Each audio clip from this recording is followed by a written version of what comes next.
And we're live.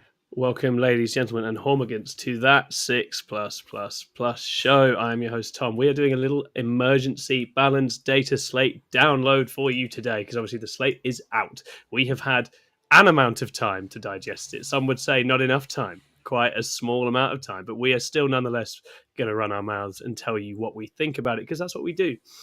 So I'm joined tonight by a lovely cast. I'm not going to waste too much time asking about their days because we've got a lot to cover, but I've got John here, I've got Rob here, I've got Davey here, stars, left, right, and centre, all sorts of wonderful things to cover. And we're going to do a quick speed run of the core rules changes because a lot this time, very much a 10.5 edition coming out here. And then we're going to give you some of our sort of headline takes on the changes to armies as well. Very keen for this to be interactive. So if you in the chat have particular things that you want picked up, please do holler and we'll do our best to get to it. If you fancy, you could even send us a little super chat and we can deep dive a very serious amount of research for you. But rest assured, in the very near future, we are going to be doing a lot of deep dives on a whole bunch of factions to give you the download and where they now stand. Spoilers, I think the meta's looking pretty cool off the back of this. There's going to be all sorts going on, and as ever, possibly too much. Not going to be so easy to solve, and that's the way I like the game to be. So, first and foremost, we're going to get into those core changes. John, send us some slides. Let's have a look. Boom. Okay, so what we're going to do, I'm going to read through this. I'm going to invite the boys to react, give us a little bit of what they think. So first up is a big one, modifying a strat's cost. This is no longer battle tactic locked, and now it is simply either a -1 via Revect ability, which has to be activated within 12 inches of where the stratagem is being used, or a +1 to cost. What do we make of this change, boys? Simple. I absolutely love it. It's great. Zero CP strats. I hated it from the start, and it's just given it an actual reason to exist without being OP and just being a good ability, not a you must take this ability on units. Completely. Yeah, and I think getting rid of the battle tactic thing is also amazing because that's been a massive faff. It obviously wasn't intended at edition launch. It's actually going to be really interesting, I think, for a whole range of armies to open up the different options they now have with captains and lords and whatever else to exploit this. Any other thoughts on this? It's all flex, isn't it? It's all flex. Yeah. It's just the ability to actually create more inventive lists based on, this stratagem's good. What if I did this for free? And then you can build a list from there. And I think that's awesome. Yeah, completely. We've been talking in the Chaos chat about Veterans of the Long War, right? Which is a detachment which has a few spicy strats in and a couple of them are 2 CP. And you're like, actually, suddenly there's some play in this detachment with exploiting things like the Lords in particular and using that. So I think it's a healthy change. Yeah, just on that, I think one of the things is it's really cool, and what you probably want from any data slate is to actually reopen your book. There's nothing worse than when you've seen the data slate and you don't even need to go back to your book because you know it all already. Oh, that's down 10 points, that's down 5 points. Oh, well, never mind. But now everyone is heading back to their books, opening it up and seeing what spice they can cook up, and I think that's awesome. Absolutely, yeah. I think this slate in general has prompted massive excitement, a lot of confusion as well, I'd say. But that's just because there's so much going on, right? And I think that's really, really good to see. It will speed up the game as well, so you're not spending 5 seconds going, "Is that a battle tactic?" It's just another "let's just get on with the game" sort of quality of life thing. Yeah, absolutely. And certainly, I mean, I'm sure you'll feel the same, Rob. But from a Vect wielding army's perspective, I think the ability to throw a spanner in a strat as it's happening is in a lot of ways a much bigger deal than doing it the turn after, right? Although it's cool to lock a person out, this is awesome. Yeah, and not having an idiot at the backfield just waiting to Vex something until they get involved in the game. It just makes it interactive. Yeah. Well, I've got a question on that. And is the Vex ability, so you can only use it once on a unit within 12? No, it's just an aura, isn't it? It's forever. I'm not sure. I think it's a thing that you'd activate, but I'd have to check that. Lord of the Sea. Each time an opponent targets a unit from their army with a stratagem, if that unit is within 12 inches of this model, increase the cost of the stratagem by 1 CP. Wow! Someone wants to charge your Archon unit. That's 2 CP. Thank you. That's really, really good. That's even better. That's even better than I thought. Encourages you to actually get interactive, right? You have to be in the middle of the board for this to have the most effect. Yeah. Stabbing things, perhaps. Effect, so to speak. Yeah. not a Caladius chilling in the back corner for 3 turns. Yeah, I don't think they get writes the Calidus off because it's such a useful thing to have access to, but the Calidus will be risking life and limb to make this happen. You'll actually be forward deploying for once. Yeah. And to couple that, we've got a little change to multiple strats usabilities, which is that these also reduce the cost by 1, and it's only the ones that have specific name strats attached to them. So your putrefiers for grenades, or your saboteur, things that have explicit wording that let them double tap. These are the only things now that can double tap. So double tapping in general with strats has been massively curtailed and massively wound back. So you're not getting 2 Chaos Lords jumping out of Rhinos and both completely juicing up their squads in the same turn now, but they can both buff their squads in a much wider range of ways, which again I think is a really healthy change. I think it slightly tones down the sort of massive go turn potential of a few armies. Sean asks, pivoting has a lot of chatter. What are your lads' thoughts? Sean, pivoting is spicy. There's some nice things there. We will get to it. I think don't lose too much sleep over it. This is one of those things the internet likes to get carried away with, and I don't think it's going to matter quite as much as the internet chatter might have you think. Sean also asked, do we have a new Primaris Lieutenant? Probably. I don't know. His name's called the Lion. Next up on our core changes, we have stratagems to prevent targeting. So lone op strats, you all know and love them, I'm sure. These now work very much like the adjusted CSM one. So you're getting lone op at 18 inches, not 12 across the board. What do you make of this, boys? Great. It's quality of life, isn't it? It seems like they've waited for this to come out at the same time as the GSC Codex, who has exactly this wording in it for their lone ops, isn't it? Yeah. I think it's very healthy. I think the combination of lone op on tap and any kind of good counterpunch is really tough for an opponent because they get dragged extremely close and then they get hit really hard. 18's a slightly more manageable distance for armies to be playing around with. And also, you can reasonably expect to get into useful range against armies with this stuff relatively quickly, which I think is very healthy. Yeah, the new mission packs deployments kind of encourage you to be that sort of close anyway. Yes. Yeah, I don't think it was personally. I don't think it was needed, but you know what? I don't hate it either. So let's. No. I think we're going to see that this is going to be one that evolves, and we kind of we probably have another conversation about it in a month's time and go, this was good. This was not so good. Yeah, I think they'd probably fixed the most abusive use of this with CSM because that was the army that trying to have a shootout with it and also trying to get near it was a horrible. You just couldn't win, right? You were in a real bind, however you approached it. Maybe new NIDs though. Maybe actually now that they're going to be a bit scarier when you get close, maybe actually not giving them full carte blanche on the lone op is sensible as well. Well, we were just talking about before, and we don't know what the Vanguard Onslaught kicker is because if Vanguard Onslaught, if you already have lone op and you use the stratagem to give lone op, they get super duper lone op at 6 inches. Yes. So does that stay 6 inches? Because I hope it does because I love that. But we'll see. No promises on that. Sharuni says it's also worth mentioning lone operative is also better as there are abilities that ignore these strats that are confirmed to not ignore lone op. Yeah, absolutely right. So you're sniping, your doom bolts, etc. Can't get around lone op in the same way. So that's definitely a useful thing to have. We have got it's called add new unit strats here. Reinforcement strats. These are now once per game. So guard, endless swarm, Kroot, all those Kroot mains out there. Watch out.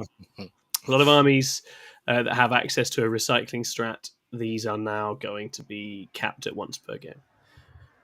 Thoughts? Yeah, I mean, it's pretty obnoxious to play against, right? And, And I think what it's going to do is give those detachments that are built around stuff like that. So I can talk about Unending Swarm, right? I used it 5 times in 5 turns when I was on stream. And it's not, someone said I was a fun sponge for doing it. So I can see why people get frustrated. Fact. So what it's going to do is encourage players to have list diversity. They're going to have that big brick that they want to get back once. And then after that, they've got to do other things. They can't just consume the board.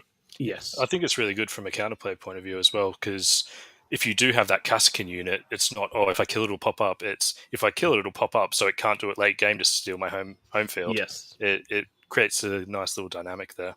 Yeah, I think it encourages sort of strategic use of it as well, doesn't it? And sort of bigger units to use it rather than just spamming it on all sorts of little chaff units. Scions, I think, still a really cool unit to use it on, personally, for guard. It'll be interesting. I think possibly a couple of the builds that exploit this will suffer in the short term, because actually that's a massive change to how they have been designed, and it's not necessarily a given that they'll be able to weather this immediately. They might need to adjust some of the units to reflect it, but we will see. I think definitely from a play perspective, this is way more fun and manageable for people to deal with, and that's definitely a positive. It feels like with a couple of other changes that are in faction-specific things, that they're trying to get rid of the massive skew one thing can do. This is exactly it, yeah. So it's the building purely into this. Yeah, exactly. Yeah. You look at if like the Guard Codex comes out, you would end up with Kasrkin that are 140 points and unusable in 5 detachments because you don't have reinforcements. It's just cleaning that up. Yeah.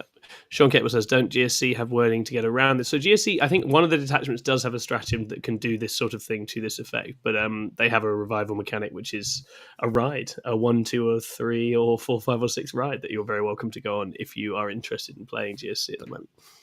Cool. And then we've got redeployments. These are always before the first turn roll, which obviously dilutes their power significantly.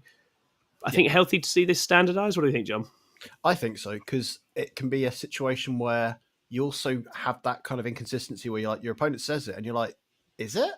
Yeah, and then you have to go in that situation. It doesn't feel fair to your opponent either that you're having to question them. So, yeah, it's an interesting one. I think they used to be very few and far between these redeploys, and then we suddenly hit a point late 9th where a good chunk of armies could do it, and it's just a tool I think either everyone should have or no one really. Like in terms of having full knowledge like that, it's a crazy thing. It was zero risk and reward. Exactly. Absolutely. Going first and going second is so important. Yeah. And just being able to mitigate that. Yeah.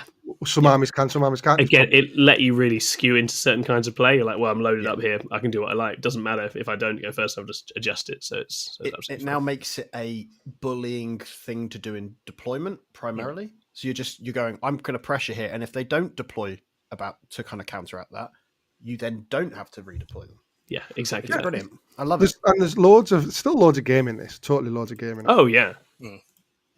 Yeah, definitely. So my takes on these are that we don't need to rush, don't need to massively go into this. Unit coherency cannot deploy from deep strike out of coherency. If you were doing this, you're a silly person, so don't do it. Out of phase rules, shooting as if your shooting phase doesn't trigger any during your shooting phase abilities. So this was an interesting one. There were a couple of units that, due to wording, I think the Castigator was one, could trigger Battle Shock on Overwatch. Shout out to Jack Tite, who actually won a practice game against me with Battle Shock on Overwatch for a Castigator, you prick. And then gaining CP is now capped even if generated start of command phase, which is just general tidying up, I think, in the main. Yeah, fairly straightforward. Wonderful. Battle Shock tests, ability triggers once, not for below starting and for being below half. Yeah, so just the one. No overlapping Battle Shock. Some powerful Battle Shock armies out there in the world, like Night Lords, who are probably going to be back in force after this, so I think good to tidy up the Battle Shock.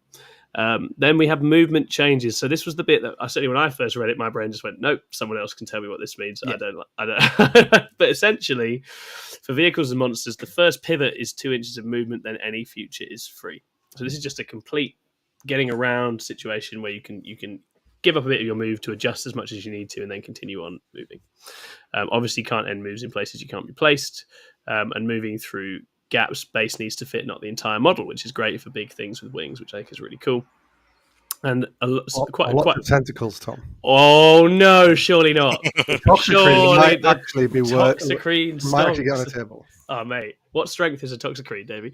You know what? I haven't looked at that data sheet. Well, it's one more now. That's a sign of the data sheet, right? Haven't looked at the data sheet. You're going into it. I'm going to just buy a Toxicrene after this. It's supposed to be half decent, so we'll see. I like that change. I do really, really like that change. Yeah, I think that's a good one. A good one for you. Just want cool looking models to be on the board, don't you? And usable, and you don't want people being punished more than move blocking already can punish them. Didn't you feel like a little bit of a dick when someone moved their Bloodthirster through a room? You're like, actually, that wing's going through the wall. Like having that conversation with someone, you're like, I feel like a dick saying this, but it's fucking huge. I've said the same thing for 4 years, which is I like to play great on clean ones. You can do what you like. Whenever anyone's trying to get anywhere, I'm just like, go nuts. Go nuts. I like to think of my big fat boys being able to get through this gap. So you do whatever the hell you want. So yeah, I think the pivot change is interesting. There is some gaminess as people need to allude to, but I'm not especially interested in that. I think this is going to be really cool, especially for the models that don't need to pay for this at all. Drakari Raider's definitely a winner from this one, isn't it, Rob? I think we're going to go into that in our faction specific. Yeah, we'll come back to it. But let's say the fly keyword change hurt a lot of armies. Drakari being one of them this edition. This gives them a little bit of agency back, which is quite nice. And then firing decks. So yeah, this is just again the stupid eliminator combination. None of you should have been doing. That's dead as well. So RIP. Yeah. Wonderful. Ouch. Okay, let's keep it moving. So shooting phase, fire and fade abilities must have a valid target, at least one model to one model to trigger. So this is big. It means no kind of attempting to exploit fire and fade without shooting, which I think there was plenty of going on. Looking at you, Craftworld Eldar, what do we think of this? Like, just again, good, healthy tidying up. Does it still work with Craftworld? Is this more the shooting in the sky for Abaddon? I think it's that as well. But Okay. Abaddon would have to have a target for his ability, but I think just in general you can't use those when shot abilities if you haven't actually had a target to shoot. It should have always been that way. Yeah, I completely agree. And Shirini says it's worth mentioning for the grenade strat nerfs that the reason they added that you can't grenade after shooting is specifically for shoot and move units. Yes, that's a very, very relevant point. Yeah. Very useful. So then the other big change is that dev wounds are now being treated like mortal wounds once again. So it's not spilling. It's a chunk of wounds on a particular target model, but you do get protection against them as if they were mortal wounds once again. I hate this change. That's because you hate Custodies, Tom. That's exactly why. I hate Custodies so much. I love killing them en masse, and this makes it harder to do that. So I think this is rubbish, and I think we should undo it. As a Dark Angels main, it makes me want to live again. Yeah, I think there's some armies that benefit. Custodies, I think it'd be interesting to see. Custodies have put up perfectly good win rate, but not good results. So I think it'll be interesting to see if this helps them get there a little bit. And Dark Angels, I mean, we'll come back to Dark Angels, but I'm just glad to see them back because maybe it'll get Paul James off of Wolf Jail. So. I was about to say, has Paul done his last woo? I doubt it. He loves that shit. He's talking about doing sagas at the moment, so I don't think. He's having a good time right now. He was due a change. Hello, Luke Harris in the chat, by the way. Lovely to have you here. So next up, we have got indirect fire. 1 through 3 always fails, and still got the -1 to hit. Still got benefits of cover maintain. What do we think of these changes, boys? Get in the bin, guard. They should never hit on 2s. It just means half the time it fails, which is what artillery should be doing. Yeah, realistically, is a way of playing it in a game because it shouldn't even be the idea of a basilisk with a guy on a voice caster being more accurate than a dark elf with a dark lance literally looking at someone is just funny. Just a little to the left. No, a little bit more to your other left. No. Your other left. Jesus, no. Please. I think, as I say, we've discussed it in the chat, but I think it's worth noting some of the most egregious indirect in the game, which is Eldar and Manticores still laugh this off to a large extent. A D-cannon gets a reroll, which once you've factored in even hitting on 4s is still pretty accurate. And just means you get to move every turn. Only ever needs to get 1 or 2 wounds through to do pretty catastrophic amounts of damage. Oh no, Rob, that's a really good point. Yeah. That's actually really healthy for the game, though, that it encourages people not to just have their things sitting there. Yeah, I think so. And the Manticore is still phenomenal if it's doing what its datasheet designed it to do, which is bully elite infantry, right? But it's not gonna just body any other kind of unit right now in the same way. Cool. Alrighty, let's keep it moving. Shirini says Custodies detachment buffs makes them playable again. Yeah, I'd agree. I think there's definitely some excitement there for our Custodies mains. Fuck 'em. Yep. And then we've got some other core changes to Hazardous. Which is wounds must go onto hazardous weapon models where possible. Last step is characters, and failed hazardous tests in Overwatch are resolved once the charge is completed. Each fail 3 mortal. So again, tidying up. Yeah, it's just flat 3. Is there anything with hazardous with 4 wounds that used to just die? Don't think so. Breaches are 3 wounds. The fun new one is the Benedictus or whatever it is for GSC is a 3 wound dude with a hazardous gun. It's just so good. I'm gonna do it. For Death Mob. Red Mob. There were 3 wounds. I don't think so. Deathcopters are 4 wounds, aren't they? Yeah, all the vehicles that would exploit hazardous are more than that. Yeah, across the vehicles, aren't they? Cool. We've got extra attacks cannot be modified unless a rule specifically mentions its name. Now, I don't know in which cases this was happening. Oh, I think of one. Okay, go on. Is it if you are a World Eaters player and you have Lord Invocatus and you charge the Juggernaut's extra attack, he doesn't get +1 to his extra attacks because that would be nice. So it would be spotted a lot more as well in the war. So you change the profile on that there for the extra attacks on, say, the squigs, and the war boss would be giving it +1 to hit as well, which it doesn't.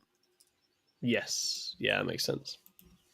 And then another tidying up on profile characteristics. They're all modifiers. They cannot be less than 1 move, 1 toughness, 1 save, etc. So you can't completely and utterly nullify things down to nothing except for OC, which obviously can go to 0. So again, nice tidying up. And then they've done the same with weapons. Same for weapons, right? And then as far as Deep Strike goes, arriving from strat reserves or Deep Strike, controlling player picks if they have a choice. Again, I haven't met the people that have tried to rule this otherwise, and I hope never to. But I'm glad that this is tidied up.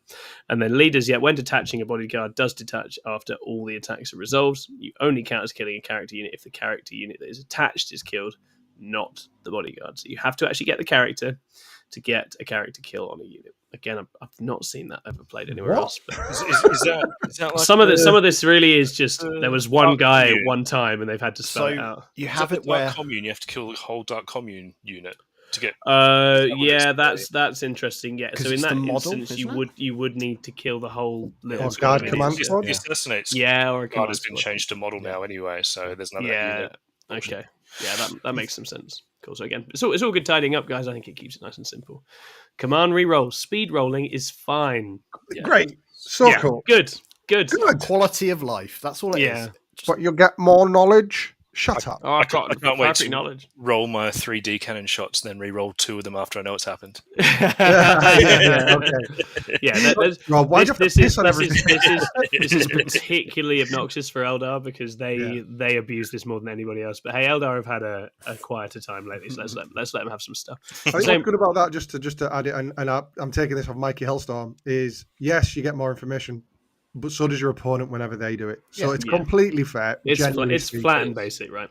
Yeah. And you want the game to be snappy and fast, and you don't want it getting slowed down. And I think speed rolling is one of those things where I've played so many games where people suddenly, and myself included, suddenly remember this is a moment where you need to do it. Absolutely. And it's already too late. Like, I've run into it now. I've got the knowledge. I can't do X, Y, Z. And I think just having a nice, tidy rule here just protects people from that situation.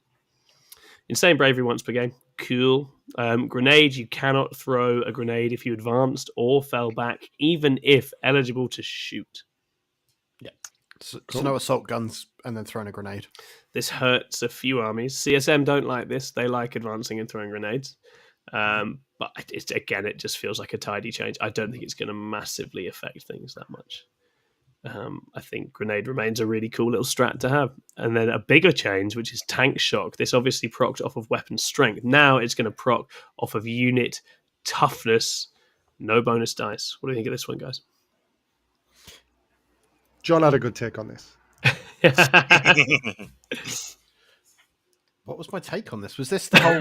Why did they do it? Why did they do it? It's to get rid of dreadnoughts just going up and punching people, which it felt like that's what they're going to do anyway. And I often found like you're definitely going to get the 6, whilst a tank that's actually going to be running into infantry is what it's meant to be simulating. Yeah. And the combat of the dreadnought should be doing the work anyway. So I guess it's the double whammy of a very powerful melee unit also being a mortal wound delivery mechanism. I guess it makes your transports more viable as a tank shock. Yeah. Luke Harris says 13 dice on the monolith as well. There sure are. That monolith. When that monolith comes in and does its pivot charge, it's going to be punchy as all hell. That from Deep Strike 8-inch charge that people don't even try. Coming in like a carousel, just spinning around with his round base. Yeah. Dreidel. Yeah. You know what makes me happy, though? That knights I love the idea of walls are going to be automatically doing their 6 or 8 mortal wounds or whatever it is. I think that is a big relief given what's going on with knights. Rapid ingress clarifications. If you have Deep Strike, you can Deep Strike. Very straightforward. Fire Overwatch still requires visibility, no Titanic units. And then Heroic Intervention is now 1 CP. I love this. We love this. Charging enemies hate this one simple trick. You know what I mean? It means it's actually 2 CP now, not 3, because you needed that fucking reroll. Yeah, exactly. No, because it's got a captain that rerolls the Heroic Intervention charge, and then you save that CP for an epic challenge where you go punk their character. That's 5 CP next to a model effect now. Yeah. Why'd you have to hurt me, Rob? Yeah, it's pretty. It is the Drukhari way. I mean, this is good. Heroic Intervention for the first chunk of the edition just didn't really happen, didn't really function. Since the game's got more combat-y, it's been much more relevant. I like that it's easier. And then we've got some core changes. So we have Ruins, we have Imperial, Primarchs, and Call can now breach walls and go on higher floors like infantry. Why can't Angron? Is what I want to know. Because he's a big fly boy and he's demonic. These guys are just normal men, normal people. It's just normal men.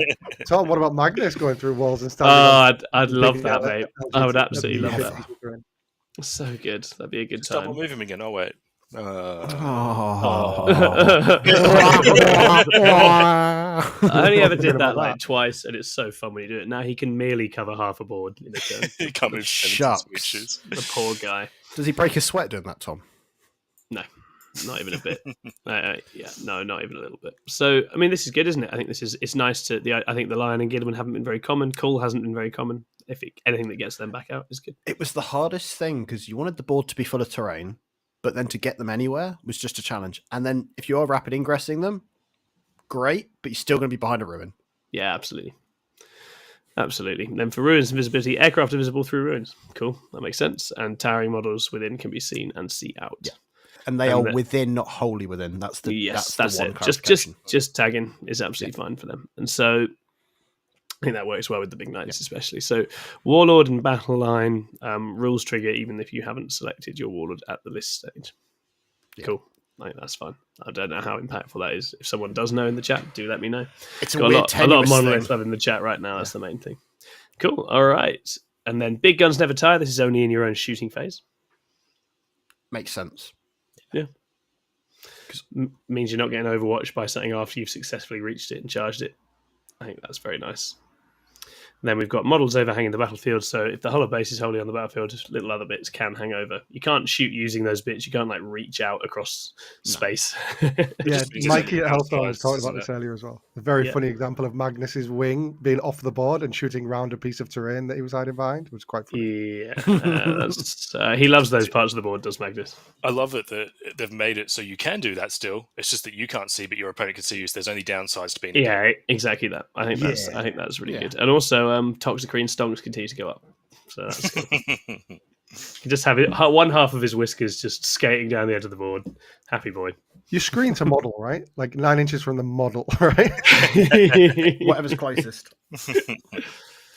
And then units destroyed by not fitting, counters destroyed by the opponent's army, but not by specific units. This is fine. This is cool. I think that's good. And then units set up that cannot move further can move in other phases still. And battle shocked, you can be battle shocked in the command step. And then consolidation move is not optional, but you don't have to move every single model in the unit. So you do have to do it, but you don't have to do it. I hope that helps. So this is because you have to do it. Yeah. So go on, Scrivo. It's because some things trigger at the end of a consolidation move. Yeah. So they have to have, even if you don't move, the model by model bit is optional, but the actual doing the consolidation step almost is still mandatory. Yeah. This was one of the things that I found a bit sort of pernickety and confusing at the start of the edition. Sorry, I'm lost on this one, guys. So you count. So it's like when you in your movement phase, you can't count as doing nothing. You have to count as being stationary. Yeah. So for this in the consolidation step, everyone consolidates who could, but you don't have to move during it.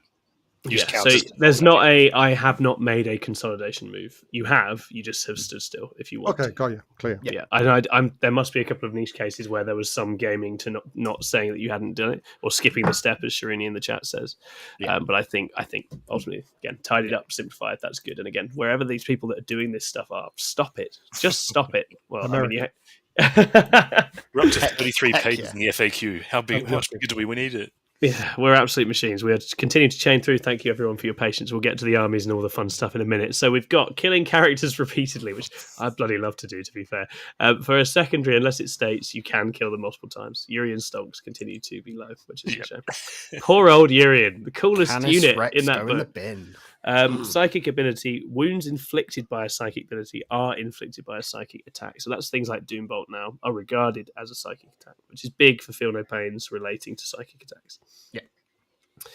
Very, very big. Nice little sort of quality of life improvement for the anti-psych attacks of the world. And then base to base, any other part of models within 1 inch of any part of the model, including charges succeeding vertically. Aircraft are 0 horizontally, 5 inch vertically. Yeah, I think that's fine. Hull and base is any part of the model or its base. Cool. And if an ability returns a model to a unit, it's still shot its one-shot weapon. Sorry, demo charges. You stay dead. You stay down. Unless you regen. Okay. That is the core rules. So now we're going to start moving it to some army hot takes. These are coming in very fresh, very raw, so I apologise. Please do in the chat let us know if there's particular factions, armies, units you want us to touch on, because otherwise we're going to keep this to our own general spheres of interest. And rest assured, there is a very good specialist show coming up with Bugwatch immediately after this, so do continue on and watch that. Yep. But also every little specialist we've got in this whole team is going to be making some content over the next week or so. It's a big slate. It's worthy of a big effort, I think. So the good, I'm going to invite you all to start with the good. Davey, has anything good happened for you in this slate? Oh, just a few little bits and bobs. Obviously, I won't go too much. I won't steal a lot of time with tyrannies because we're going to talk about it after this. It's kicking off at around about 8:30, so be there or be square. I'll be within my synapse range and get +1 strength. Let me talk about World Eaters. So I've been playing World Eaters recently. I really, really like them. Just a really quick one. There's 2 little changes. Dead simple for us, easy, no-brain World Eaters players. We got like a few points off every unit. I think it's 5 points off Exalted 8-bound and the other one I can't think. Normal 8-bound. So my list just normal 8-bound. My list gained 30 points. It was already 1970 points. Yeah. So now I've gained another 30. So I've got 60 points to play with in my list. What's the cheapest thing in World Eaters cost? 70 points. 65. Oh, mate. So I think anyway, I haven't really looked, but yeah, I think it's 65. I think it's Spawn at 65. But overall, though, I think that's quite a nice change. But in terms of other things that are good, I think generally speaking, like a lot of these rule changes are good. I think that it's about making more options available to players, and like monsters and things like that, and vehicles. I think are just going to become a little bit easier to do. And then all those quality of life changes just make total sense. So for me, big fan. Yeah, the whole thing seems extremely logical, and I think it's always fun watching people trying to break like the one bit of it that seems a little bit ambiguous and weird. But I'm sure once we've navigated that with the new stuff around pivot, it's going to be absolutely fine. Cool, John. What's a good change for you? So a big one for me, outside of the line being able to go straight through a wall shouting "Oh yeah," is Deathwing Knights. Deathwing Knights. Just when you thought they were dead. They've gained on their maces, they've gained anti-monster 4-up and anti-vehicle 4-up and a pip of AP, which I like because that suddenly changes their role a little bit drastically. Absolutely. And then on their normal swords as well, they get damage too. So it just feels like they're a unit that now has a slightly different role, which before it was kind of like, I'm just going to be a bit of a bully, but now it's like, I'm a bully for these 2 types of units, which I'm not sure they were able to do before because it's strength 6. Yeah, so I think it's very healthy. I think it's good damage output. It's worth shouting out the Inner Circle companions who also got a little buff, right? I think both those units are now a lot scarier with the AP buff, and I think they have more of a function now in Dark Angels, and I think that's really exciting to see. Yeah. It removes the chaplain tax to make them usable, right? Yeah. Yes, yeah, exactly that. And Dark Angels detachment buffs look interesting as well. I think it's one of those ones that's not immediately obvious. It's one of those you have to put it on a table and see how it plays, I think. Yeah. I'm hot on the +1 OC detachment. Of course you are, Rob. That looks amazing. Yeah, exactly. It's so powerful. It's an incredibly powerful tool to have. It's one of those things you read it, go, huh? And then you try and play against it, and you're like, this is extremely annoying. So I think the challenge is where that lands in that detachment. I think it's good, but it's still in the Grim Resolve detachment, so it's just a little bit. Mm-hmm. It's in Unforgiven, so it's just a little bit. But we'll see. Got to explore it. Got to explore it and see. I've got to finally try it. Rob, what's something exciting for you? I know you mentioned pivot before, but it means that my raiders can actually move on UKTC terrain. Yes, it's huge for raiders on UKTC, which is a fucking hellscape for them. A raider's 7 inches long, so when you're pivoting, I reckon trying to stage from one ruin to another, I've probably gained 6 inches of movement effectively on a raider.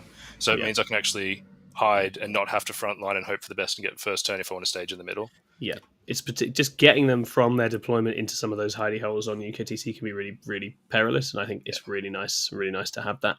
The Raider is not a unit that's had a great time in 10th edition, really, so I think it's good to have it get. It's just quality of life too. Just saying, when you're watching someone, like, again, you don't want to be that dick being, oh, can you check your measurement? It's just, cool, your runner has a 12-inch move. Is it pivotal? Yep, cool. There's a 10-inch move from wherever it is. It just makes it easy. I'm going to shout out a good, which is quite a funny good, which is the Votann, right? Obviously, love the Votann to bits. This slate has done very, very little for Votann, but their new forward deploying unit, the Jaeger, is 80 points for 10 guys. And that's really fun. I think the concern for me was that this unit was going to drop too expensive to really massively change things up, because those lists are already a little bit light on flex, but 80 points is probably too cheap.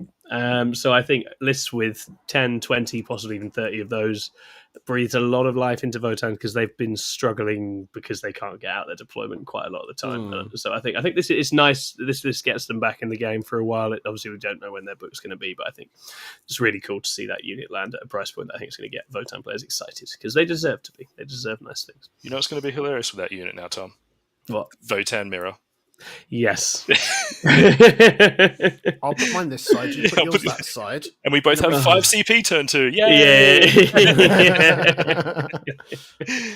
Oh, man. Yeah, so it's good fun. Okay, I'm going to go take it back round again. Do you have another good, Davey? Another thing you're excited about? I think without being like, oh, the big fluffy take, I suppose, really it's the ambition of it. I think like they've poked at some really underperforming factions. Yes. And Tyranids I don't think was quite as bad as Admech by any means, but Admech getting a full rework is really cool, and we're going to see loads more of those. And it's about raising the tide, because raising tide, what is it? Raising tide lifts all ships, right? Yep. So we're going to see a lot more factions available to choose from, and hopefully, more winners of events and things like that. More varied lists and more varied winners at events. And I think that's really cool. There's times where I've been to an event recently and I played Bully Boys twice. I played Orcs 3 times, I think it was, and I was like, well, this is nice because they're kind of new, but this could get real old real quick. Yes. And I just don't think that's going to be the case, because it's almost like everyone got a new codex.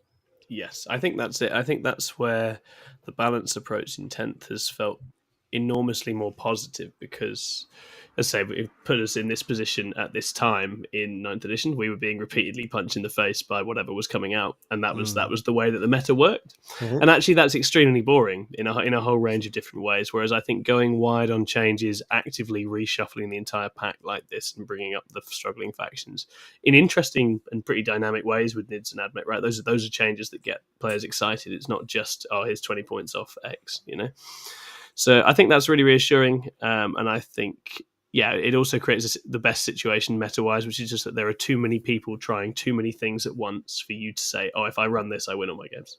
Like that doesn't really feel like it exists right now. And I think that's a really positive place for the game to be. It's the way I like it to be. I know some people get frustrated with it because you can't dodge all your bad matchups all the time, but I think it's really, really positive. Cool. John, another good for you, mate. For me, this may not sound like it's a good, but this is a good, is the changes to Ironstorm. Okay, so yes, it is to good.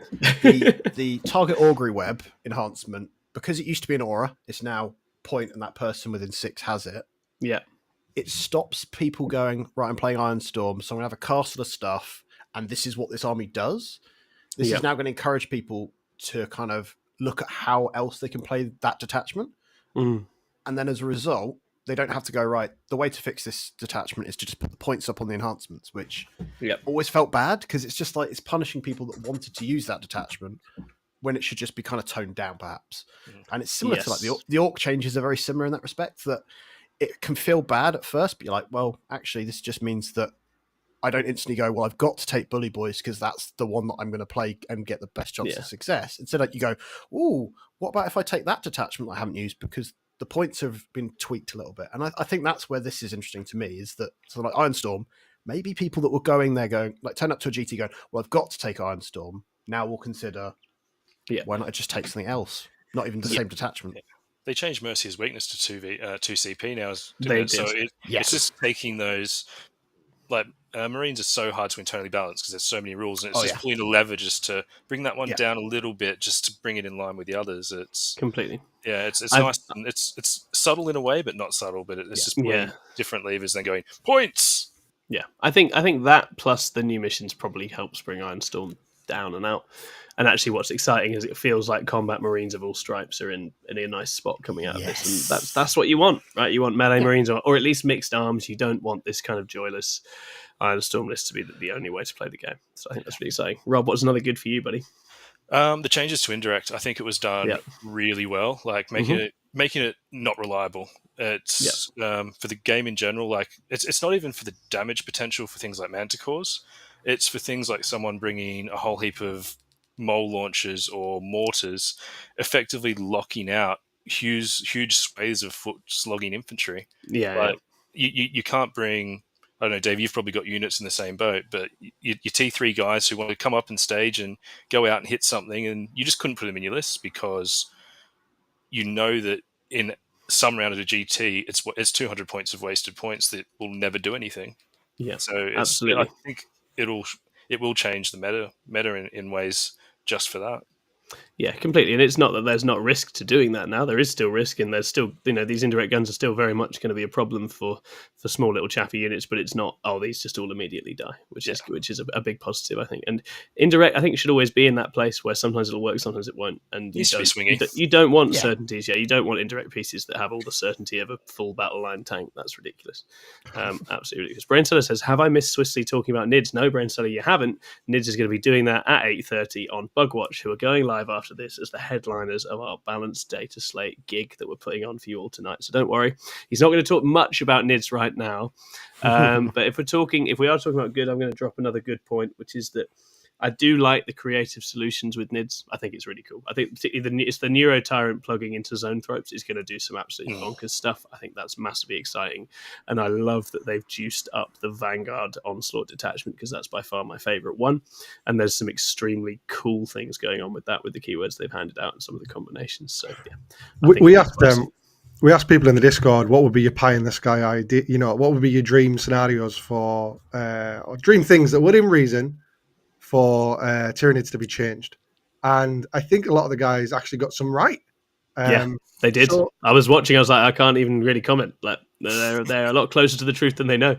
So it shows you guys, people are listening. People at the top are listening.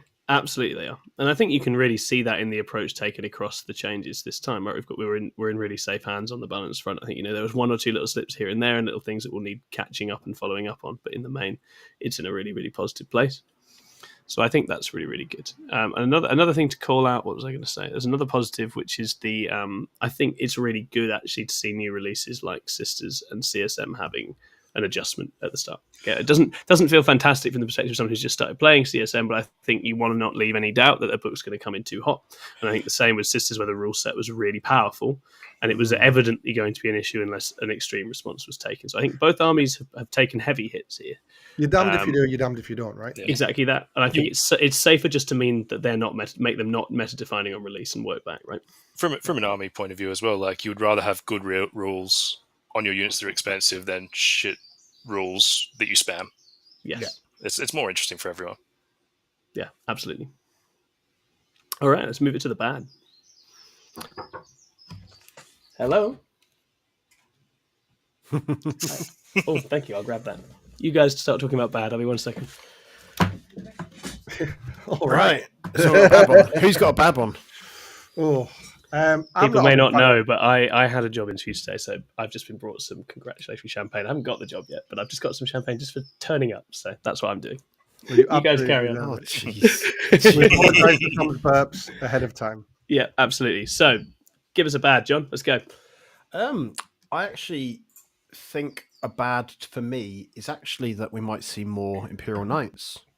Amen, yes. brother. Amen, brother. Canis Rex already needed to get in the bin, and now he's going to just be clambering over buildings and then maybe get battle shocked, but you never know. But joking aside, it does feel bad that it's taken this long for them, but I hope it encourages a bit of diversity.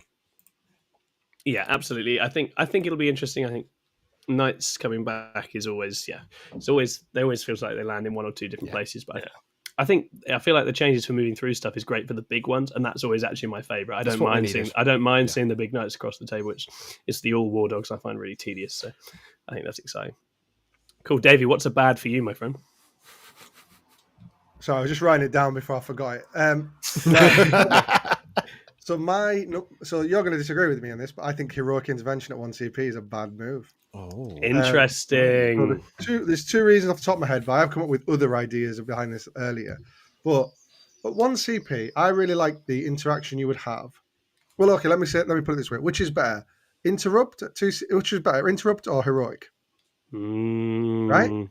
Both of them being 2 CP gives you a really great decision point when your opponent charges you. It's like, okay, I've got this many combats on, 2 CP. Do I interrupt or do I do this?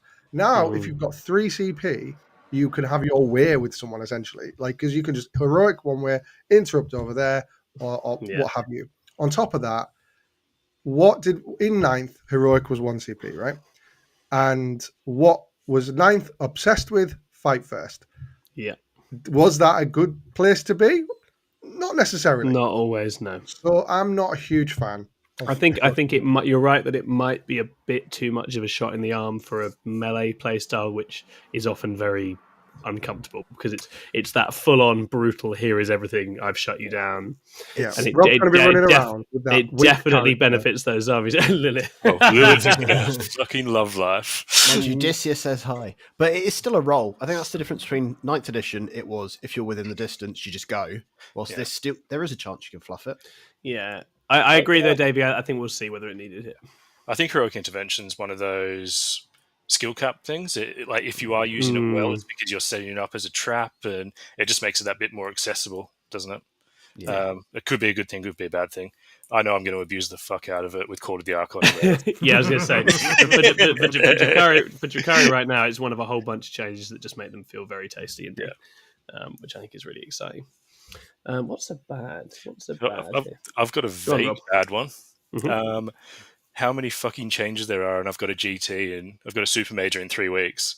So I'm not going to be able to tailor it all. I'm just going to take an army that I want to take, which I think it's a good, but also it's everyone's going to be in the same boat. It's fresh, it's great, but also it's going to be stressful. But yeah. Very nice. Now I've said it. I think it's a positive. Now I think it's a positive. So just ignore me. Yeah. I think one bad for me is, I mean, it's actually a phenomenon we've seen a few times with recent slates where I feel like some of the actual very top of the pack actually got off lighter than the chasing pack, and I think this has been that way. This has been that way again. I think Blood Angels, Thousand Suns, and Grey Knights all arguably are very powerful, scary armies, and the data kind of backs us up on that. And they've all taken quite light taps, really. I mean, Thousand Suns, I need to see that played to know how impactful it is, but in terms of their actual points, they've gone down. BA haven't really had anything but positives from this. And Grey Knights, it's like 30-40 points, which is incredibly manageable for them. So I do think, I strongly encourage the kind of preemptive and heavy hits on some of the newer stuff that have been taken. I'm surprised that some of our front runners have been handled quite as light touch as they have. Do you think it's because combined with the new mission pack, they want to do a first tap, let it settle, and then do a second tap? I assume so. Heavy-handed on it, and then going, well, now they can't perform in this pack. Yeah, I assume so. And certainly your Thousand Suns of the world, the secondary pack, the new one, is much harder for them to pull off with the conditions that they have. I don't know about Grey Knights because they always feel like they're amazing at secondaries to me. So I'm not sure on that. And if they're playing fixed, the pack kind of leans into that a bit, perhaps, as well. So, and Blood Angels again. I mean, this is the second quarter we've been through where it's like low key regarded as one of the best lists in the game. It's just not quite seen the use, and so that surprises me a little bit. And I don't know, that might be me with a slightly jaded hat where other armies I have taken harder than this. So it's interesting for Drakari to get the same points rises as your average Grey Knights list, right? That's pretty funny. Yeah, Scourge were everywhere though. They deserve to. That's a good change. I've got absolutely I won't defend that change. Won't change that.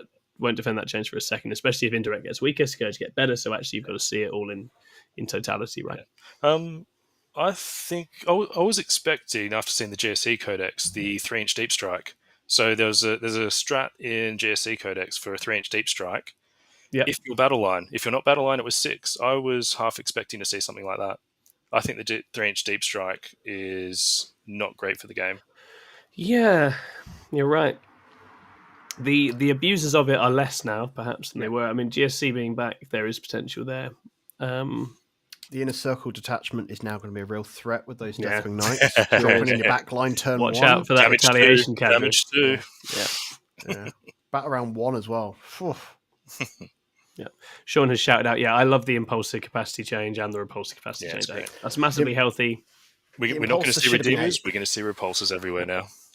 Next stop, let me have five Grotesques and a Raider, please. That's what we want. Nice. So Yes. Squads of Grotesques in 5s with a Hemo. That's what I'd also like. Whilst we're being sensible with transports, that's what that'd be really. The Impulsor needed 8, though. Yeah. Captain and an ancient. Otherwise, I'm not bothering. Yeah, absolutely. Cool. Have we got any other bads, guys, before we take it to an ugly place? I think we're 6++, so I think we've made a mistake having 2 negative categories out of 3 because that's just not us at all. No. So we'll have another round of positivity at the end to finish up. So let's take it to the ugly. Is there anything ugly in this? Potentially knights going through walls. Yeah. But it'll make up for knights. it how funny it is when Canis Rex goes through a wall to do an action and then rolls a 1 in his battle shock. Like, that'll be so funny. It's going to be great. Yeah, the battle shock is really funny. Yeah. There should always be a risk to this stuff, right? So it's that whole, just anything but a 1. It's quite a cinematic risk as well, because that one is a knight tripping over a wall, right? That's funny. We've all got time for that. That's just a knight there with his stubbed toe, like. I mean, I like that they've not given any, to my knowledge, any buffs to small knights, and it's only big knights that are getting love here, and that's really cool because no one wants to see knights as a top tier army. No, but some people who are weird like playing them, so good for them. Being able to navigate terrain is a good thing, right? I think. Yeah, it's a positive change for those players. If the game needs this level of terrain that we've got, the armies all need to be able to maneuver around it without it becoming frustrating. And that's why they've done the stuff with the vehicles. So they need to do it to the knights as well. Otherwise, that would have felt like a haves and have-nots. So yeah, absolutely. I think the only that at first glance I put 2 armies in the might have been too hard done by category, and I think that's Astra Militarum and CSM. I think those 2 for me both feel like they might have been handled too carefully here. Guard, the main thing is just that it's not clear. Half their stuff doesn't function at the moment. You know, the rule set, the stratagems, the combinations they have layered in that index now just don't work with a bunch of things. So there's a bit of a reorganization needed there. There are some cool rules tweaks there, but I think they are in that kind of botched index stage that a few armies have been in at different times. I know GSC ended up there. Custodians were there for a while. I think it's in need of a book and a refresh, really. And then CSM, we will see, because I my gut instinct is that those changes are a little harsh, but it's a very powerful army with some very powerful damage. So I think I'm not ruling out that continuing to perform. I just think potentially, I think that getting like 120 point rise when some of its competitors don't is tough on them potentially, but we'll see. What do we think about Tau not getting any much in the way of changes? I really like the Tau changes. I also like the Tau changes. All they've done is said, this stuff that you're taking competitively, we'll leave it where it is. And all the stuff like Crisis Suits, let's try and get Retaliation Cadre bumped up. This is the thing. It's like, is there a Retaliation Cadre list? That's what I'm excited about. It's like, is there a Crisis Suits list? Is there something changes to at the very least where it's a bit of a mixed arms? Maybe. And that's it. The Bring It Down changes, I think, definitely helped Tau as well. Yeah. I think one ugly for the Tau is that the Crute detachment almost relied on the whole. Yeah. Oh yeah, I think the Crute detachment suffers massively from the respawn being once per game, like massively. And without that, I don't think there's enough tricks to make people take it. I'm not sure what it does now. No. Yeah. So I think that was its gimmick. I think that is quite hard. Isn't quite in that same place, but it's still not great. And I'm sad for it because I wanted Crute to be a thing big time. So I think that is a big miss. And yeah, Tau's an interesting one. It's not an army that I would have said was a front runner for buffs. So the fact they got any, I think is cool. I think it's just their internal balance buffs, and it's whether you can get enough out of them or not. All right, guys, I'm going to ask you for your overall perspectives on this slate, how you're feeling coming out of it. And guys, if you have any last moments or key points or key questions you want in the chat, do fire them in. So yeah, any big faction takeaways that you're interested in, anything you're excited to see what happens next. And then we'll wrap up. So I'll start with you, Rob. It's just exciting. Just a raft of changes. With new missions, it's just exciting again. It's not go to an event and go through the motions, know exactly what you're doing. It's just it'll feel more like player skill again, rather than just banging out what you've done 20 times before. Yeah, and I think the meta in that sense has felt like that actually probably for the last quarter as well, and I think it's nice that it's going to be even more like that. I think that's exciting. Yeah. Oh yeah, we didn't even talk about Necrons. Like another little love tap on Necrons, that makes me happy. Right, it's good. They got rid of the Forge World race as well. Did you notice that? They did. Yeah, the Acanthrites are gone. Yeah. No one ever really ran them except Josh. One person did. But one person absolutely did. He's like, it's time for those to go to sleep now. Incidentally, I believe he's going to be playing a new army. So There we go.